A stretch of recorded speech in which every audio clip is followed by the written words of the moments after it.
अस्सलाम वालेकुम everyone, my name is Khashir Rahman. और आज का जो मेरा टॉपिक है वो है स्ट्रेप्टोकोकस बैक्टीरिया। तो चलो इंट्रोडक्शन की तरफ आते हैं। Bacteria can be divide into two main groups, gram negative bacteria and gram positive bacteria. Gram positive bacteria have a thick peptidoglycan layer and stain purple color. Within gram positive bacteria, there are two main species that cause human infection. Gram positive bacteria में दो species आते हैं जो कि human infection को काज करते हैं। उसमें पहला है स्ट्रेप्टोकोकाई एंड दूसरा है staphylococci. Streptococci are catalase negative while staphylococci are catalase positive.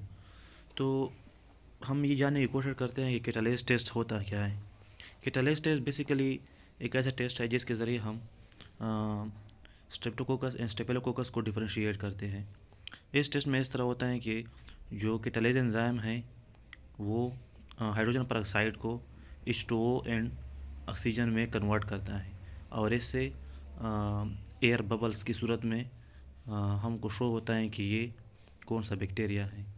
तो जो स्टेफिलोकोकस है वो उसमें एयर बबल्स शो होंगे और जो स्ट्रेप्टोकोकस है उसमें एयर बबल्स शो नहीं होंगे, तो वो ग्राम नेगेटिव हो गया। इस टेस्ट के they also have different microscopic appearance, with Staphylococci usually found in cluster and Streptococci in pair or chain form.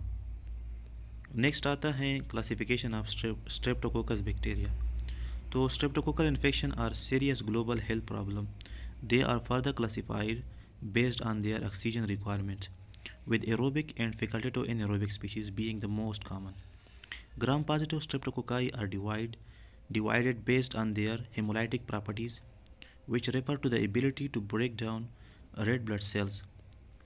तो जो ग्राम पॉजिटिव बैक्टीरिया हैं उसको हम तीन मेजर ग्रुप में डिवाइड करते हैं। पहला ग्रुप है गेमा, अल्फ़ा, बीटा एंड गेमा। तो alpha hemolytic streptococci cause partial hemolysis, beta hemolytic streptococci cause complete hemolysis and gamma hemolytic streptococci do not cause in hemolysis. इसके बाद नेक्स्ट आता है types of streptococcus. Once the hemolytic properties are identified, the types of streptococcus can be narrowed down. For example, Streptococcus pneumonia and Streptococcus viridans are the two main alpha hemolytic streptococci. जो Streptococcus pneumonia हो गया और Streptococcus viridans हो गए, इसको हम ये दो मेजर ग्रुप हैं अल्फा हेमोलाइटिक स्ट्रेप्टोकोकाई के। तो these can be further differentiated by their susceptibility to approachane and the presence of capsule. Susceptibility to optochin का मतलब ये है, ये बेसिकली एक प्रोसीजर है जिसके ज़रिए हम जो पैथोजेनिक इन्फेक्शियस बैक्टीरिया हैं उसको हम आइडेंटिफाई करते हैं। जैसा कि स्ट्रेप्टोकोकस नमोनिया है तो वो ससेप्टेबल टू अप्रोचेन होगा।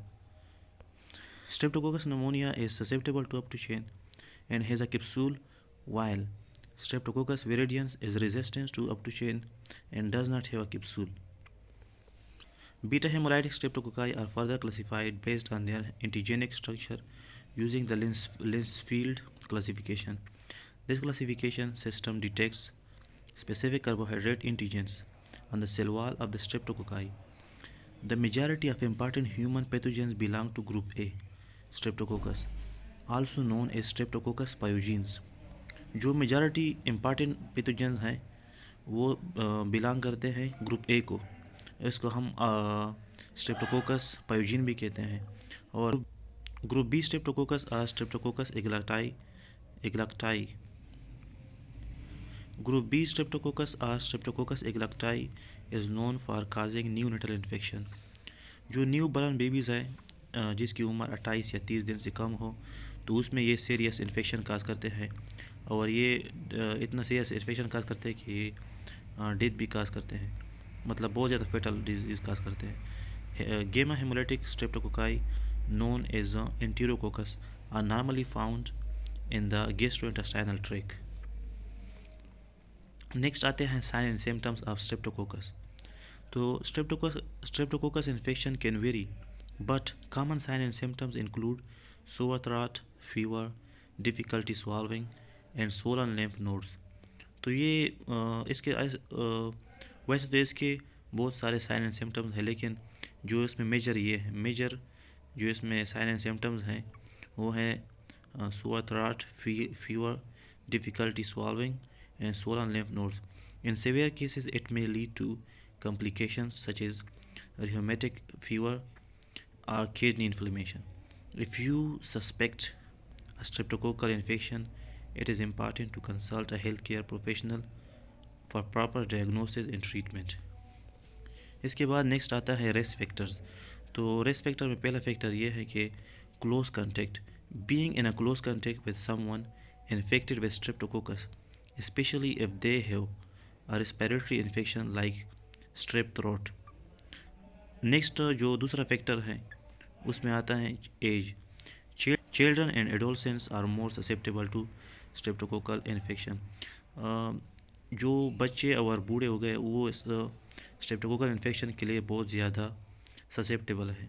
जो फैक्टर हैं वो है क्राउडेड एनवायरनमेंट, लिविंग और working in a crowded places like schools और dormitories increase the risk of exposure. Dormitories जो आरामगाह हैं, जो लार्ज हॉल होते हैं जहाँ पे लोग आराम करते हैं, तो उसको डॉर्मेटोरीज कहते हैं। तो वहाँ पे क्राउड होता है, तो उस क्राउड की वजह से भी ये इन्फेक्शन डिजीज़ काज हो सकती है। तो उस क्राउड की वजह से भी इस इन्फेक्शन के फैलने के चांसेस ज़्यादा होते हैं। चौथा जो फैक्टर है वो है वीकन इम्यून सिस्टम।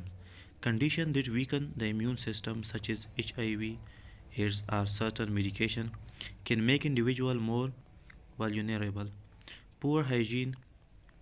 इसके बाद जो पांचवा फैक्टर है वो है poor hygiene, lack of proper hygiene practice including not washing hands regularly can contribute to spread of the bacteria.